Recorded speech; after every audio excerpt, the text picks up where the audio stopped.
नमस्कार. नमस्कार. काय नाव आपले? रेश्मा. छान नाव आहे. हो ना. पापड घेतो. घ्या.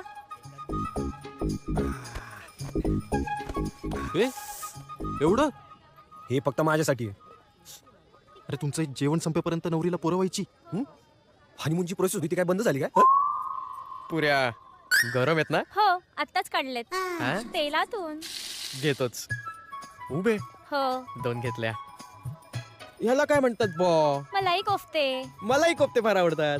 पण तुमच्या कोफ्त्यांची भाजी जरा तिखटच आहे. हो ना. ह्या प्रकाराचे नाव काय असेल? मटर पनीर. पनीर फ्रेश आहे ना? हो दाबून बघा ना. इकडे इकडे. अरे दाबून पनीर. काय चाललंय तुमचं? पनीर. त्या दहिऱ्याचं ताट भरलंय, तुझं ताट भरलंय. ती डाळ सांडतीये बघ. आता ताट भरलं की सांगणारच ना. कॉमन सेन्स आहे. काय रेश्मा? हो ना. हो सॉलिड मॅडम या. मी काय म्हणतो, हा